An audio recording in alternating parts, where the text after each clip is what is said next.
But why take out what people do to you on other people who didn't do anything to you? Because they bullied me too. Like, people, they're like, you're fake, you're fake. But But you you were were fake. fake. But they didn't know that.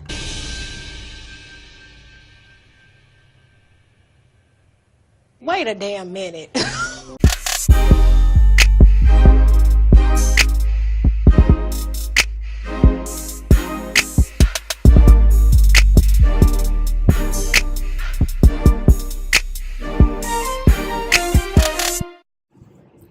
So this is a little unorthodox here. This is like the first time that I've done like a actual formal video. Well, this is not a formal video. By no means is this a formal video.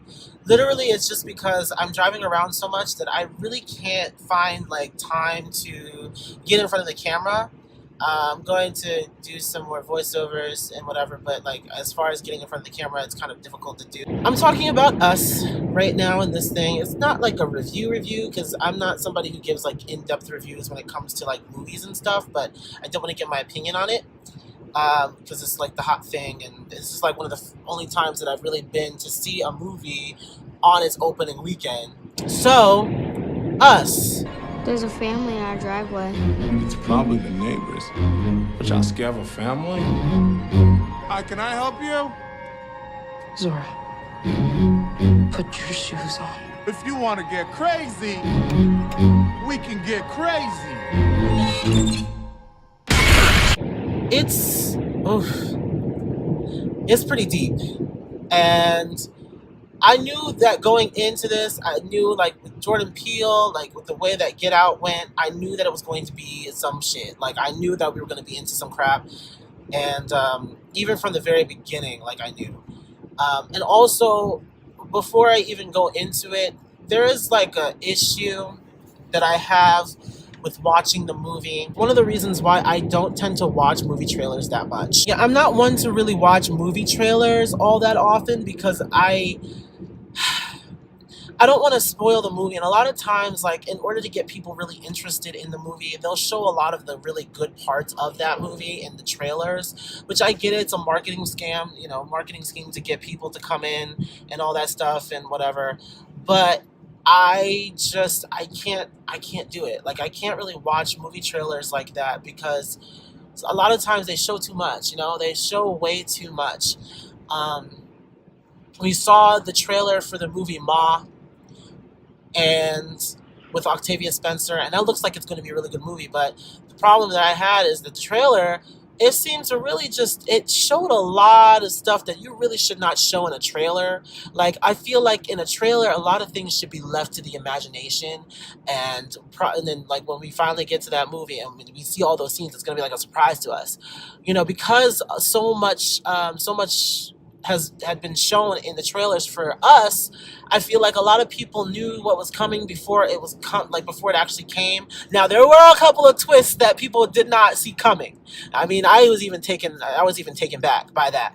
But just like towards the beginning when they're talking, when they like say certain things, like when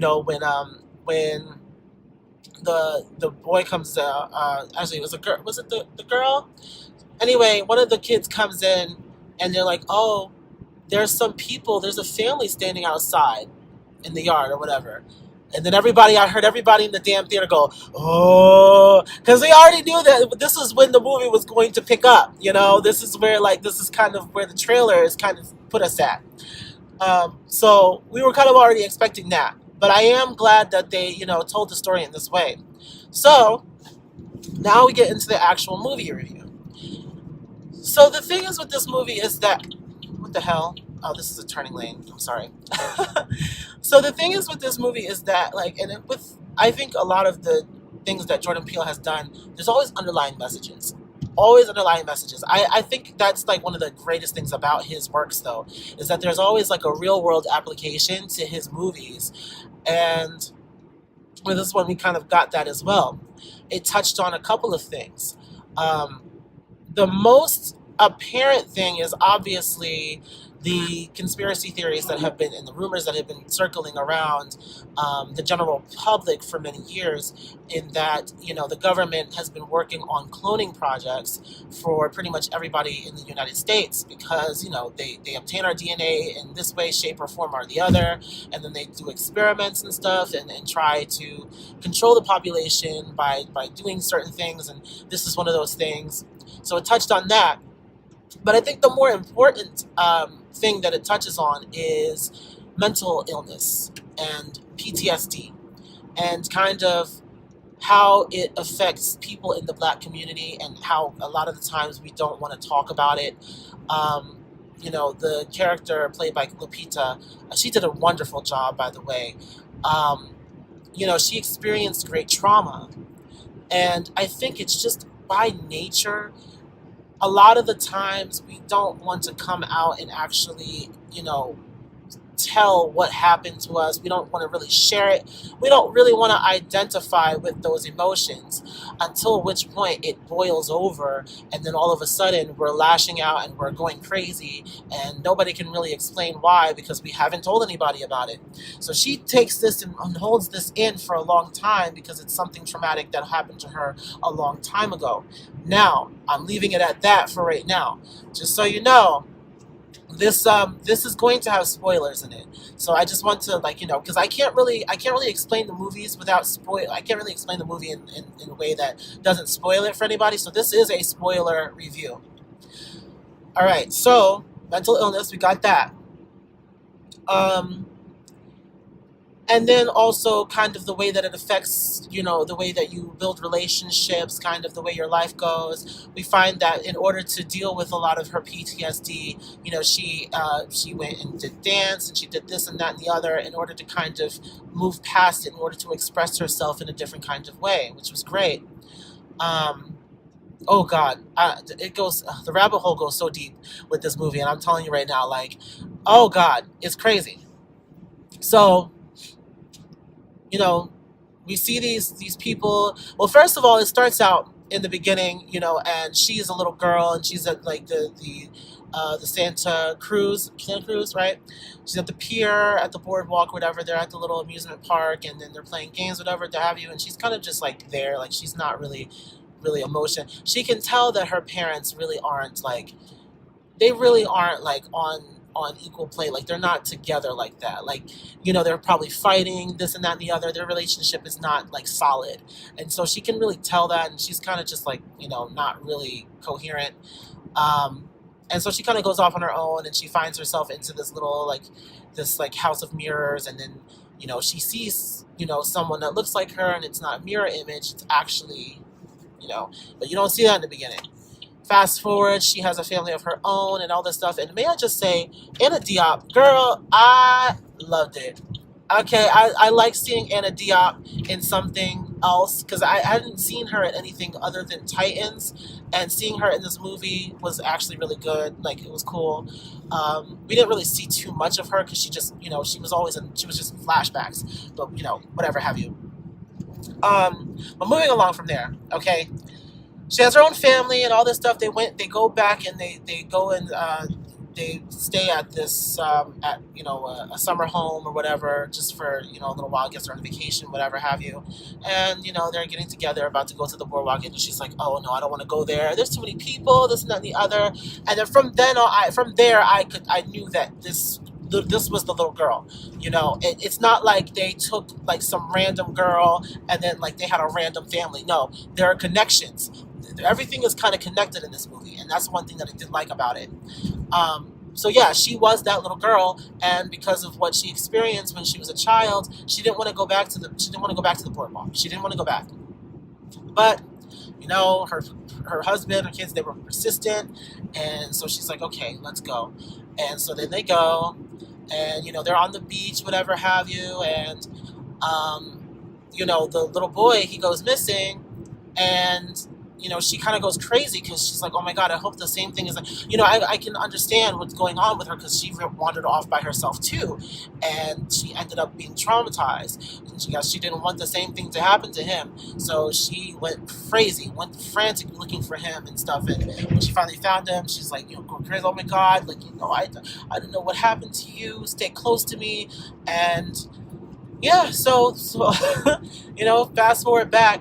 Oh, that white family, they're a whole mess. First of all, I just want to say they're a whole mess, and I think it's like it's playing on the stereotype that a lot of people have when it comes to black families versus white families, and how there's a lot of times they like to talk shit about black families and about black children and how they don't have whatever have you. They like to paint us as hoodlums and all this other stuff, but a lot of the times, black families have more control over their children than white families, and it's just because the discipline is there and because instill those types of values really harshly into the children, because we know that in society, we're going to be looked at as this, that, and the third. So we're very, very hard on our kids to be more like, more upstanding. Does it always happen that way? No, it doesn't always end up being the way that we want it to be, and that's just because of the influences of society.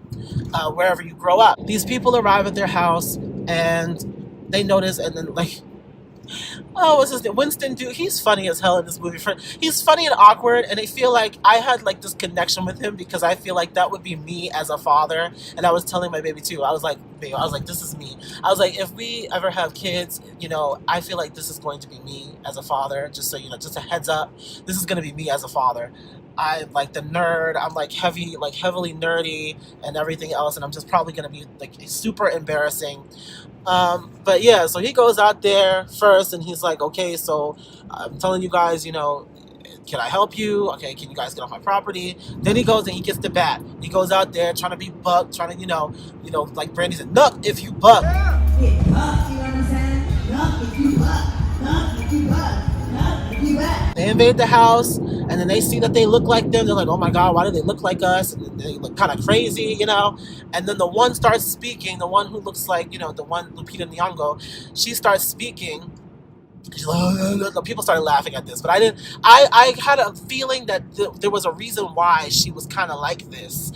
And she was actually able to speak. Unlike the others, the one that was, the clone of the husband, he was just like, like he just like he didn't have any like speech. He didn't really have the intelligence to speak, and neither did any of the kids. The one girl, she just kept laughing, and then she kind of explains kind of how her family came to be.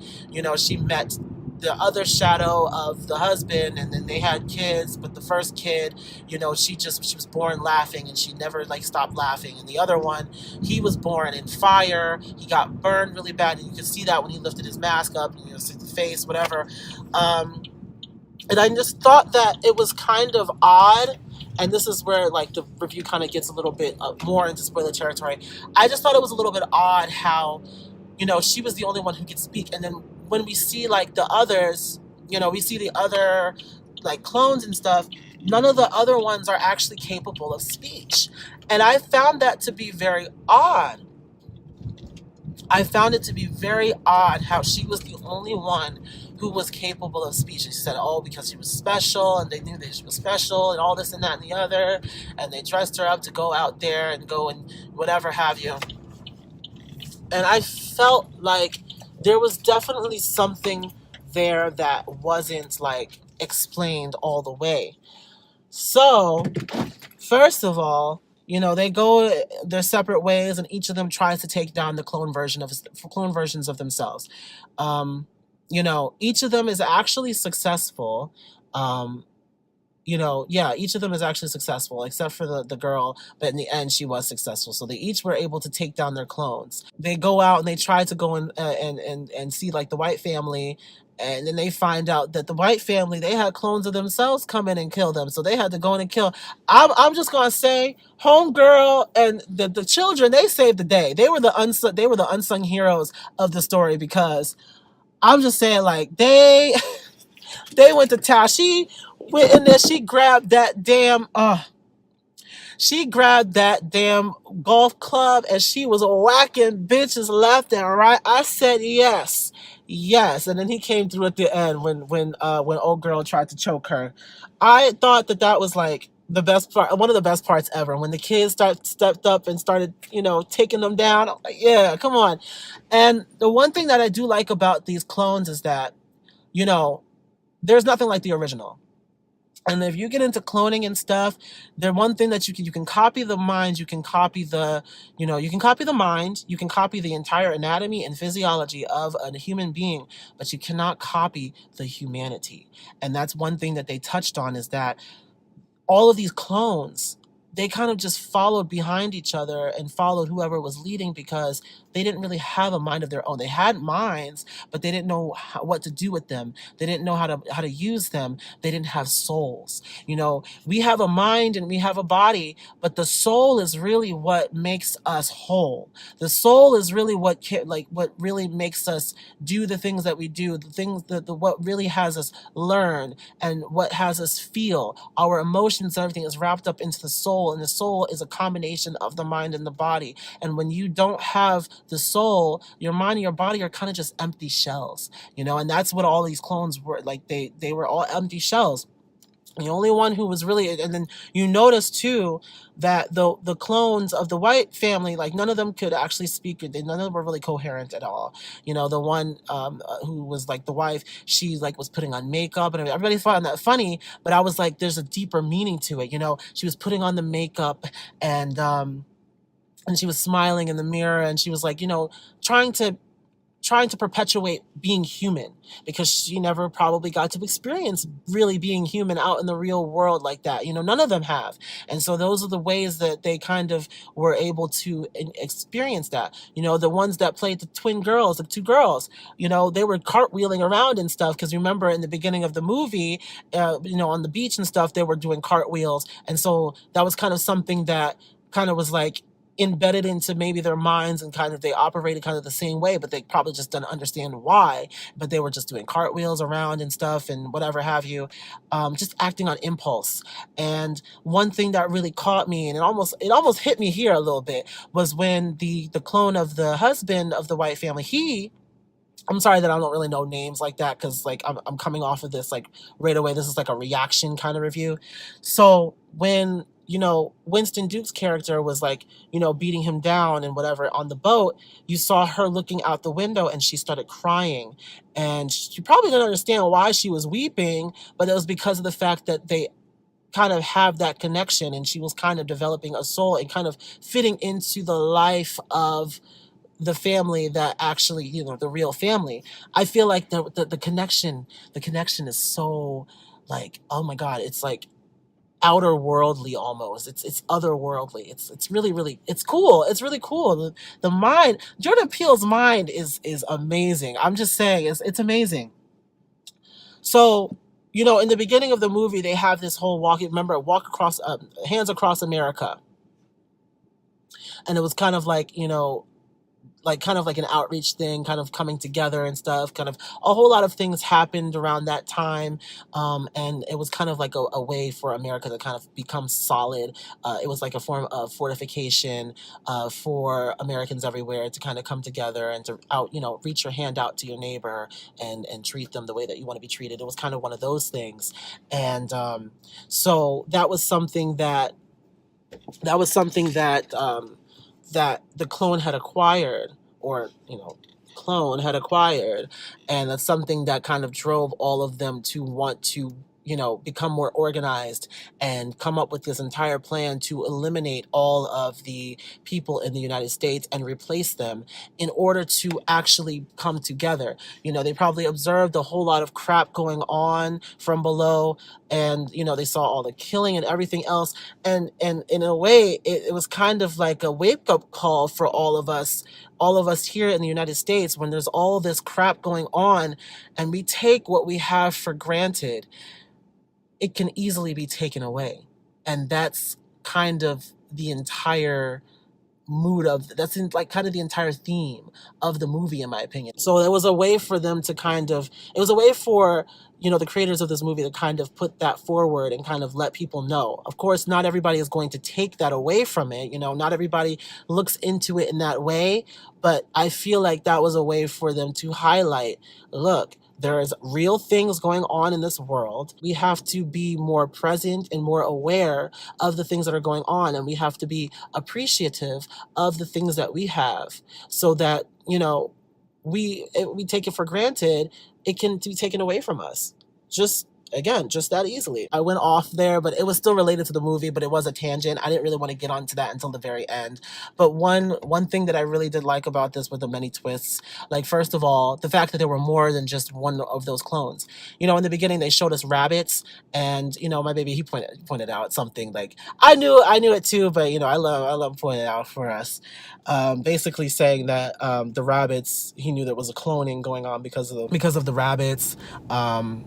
And, you know, they do experimentation on rabbits. A lot of the time they do experimentation on rabbits, which is not, you know, the greatest thing to do ever. Like, I'm not really a fan of, like, animal testing, but I understand why they do it, because it's easy to observe. It's easy to observe, like, mutations and other things like that. It's easy to observe those types of things in rabbits because their lifespan is kind of short, and they also reproduce at a very fast rate. So it's easy for you to observe multiple generations over a couple of months' time, you know?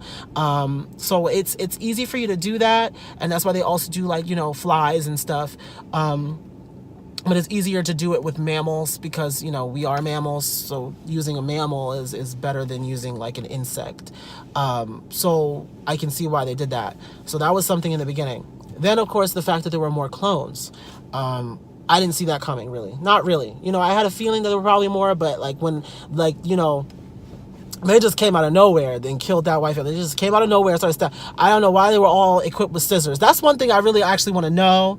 I don't know why the hell they were all equipped with scissors. To me, I was just like, scissors? Really? All right. Okay. And then at the very end, you know, you see, you know, Lupita, she's going through all this stuff, all this trauma and everything else. And then at the very end, you see her and you finally see the whole scene. And when she came into contact with her clone self, she turned around and she choked her and brought her down below and switched places with her. So all of that time, that little girl, come on now. If you're already here, you know that you've already seen the movie, so this is a spoiler. That little girl was actually the fucking clone. So that means all this time, we thought that they switched places. And that is the reason why the clone was able to speak. And she actually had real feelings and emotions and stuff. Unlike the others who really didn't know what the hell they were doing, she did because she had been born like normal. She wasn't a clone. She became part of the clones because she grew up around them and probably just, you know, integrated into them. And that's one of the reasons why she, you know, she knew about the things that was going on because she just knew, you know, she was aware of those things because she was actually born a regular person. She wasn't a clone. So I think that, I don't know if they're going to do a sequel, but that was a crazy cliffhanger to leave us on, like, all this time. And then that means that the real girl is dead. She killed her. So she replaced the clone. Listen, that movie was the shit. I'm telling you right now. That movie was so good. I'm just like, damn. They really, and then we walked out too, right? We walked out, me and baby, we walked out. And we heard people like, did you understand the movie? Like, no, I didn't know what the hell was going on. And it was good though, but I didn't understand. And I looked at it, I was like, but we understood it. But, like, this is what I'm saying. Like, there were so many deeper messages in this movie. And I'm just like, damn, twists and turns left and right. There's so many other things that happen in this movie that I can't fit into this little, you know, this video is already going to be about a half hour long. But you know what I mean? Like, I can't. Like, it was really good. That last part really got me though, because I had a feeling. You know, when you have a feeling, and the whole movie, I'm just like, why is it that this chick can talk and the rest of them can't?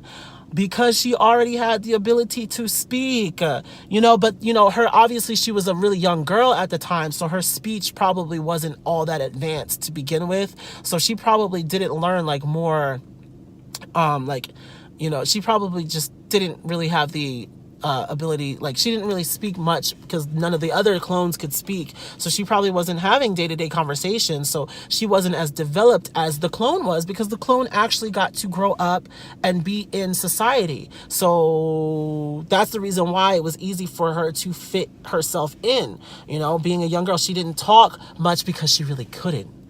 You see, it was easy for, it was good. It was good because, you know, she could play with that whole trauma thing as a reason why she doesn't speak, and just learn. Learn about human speech patterns, learn about human emotions, learn about this and that and the other. And so she was able to assimilate herself into society and live her life as the real girl. Mine was blown from here to there and everywhere, bitch. Okay. So now that I'm done with that, let me know what you guys thought about the movie Us. Did you like the movie? Did you understand it? You know, was your interpretation of the movie different from mine? Because I know that there could possibly be multiple interpretations for this movie. This was just my opinion. This was just my interpretation. But let me know what your interpretations are. Do you agree with me, or do you think there was something else? Do you think it was deeper than that? And let me know what you thought about like the actors. You know, I think that all of them did a really good job on this. Even the kids. You know, a lot of times we don't give kids enough credit, but these kids, they did their thing for these roles, because they had to play themselves twice. You know, they had to play mirror images of each other that were like opposites. So, you know, it takes a lot to do that, and you have to put yourself into a space that you probably don't want to go to in order to do a part like this. And I think that they did a phenomenal job. I give this movie, like, if I had to give it like a rating from 1 to 10, it's a solid 9.5, if not a 10. I like movies like this that really make you think, you know. But anyway, that's going to be it for this video. It's probably going to be like a half hour long. I'm probably going to have to have some damn commercials or some shit. So a word from our sponsors type of tease. Anyway, I hope everybody has a great day. All right, take care. Drugs. Get in rhythm. There you go. There you go.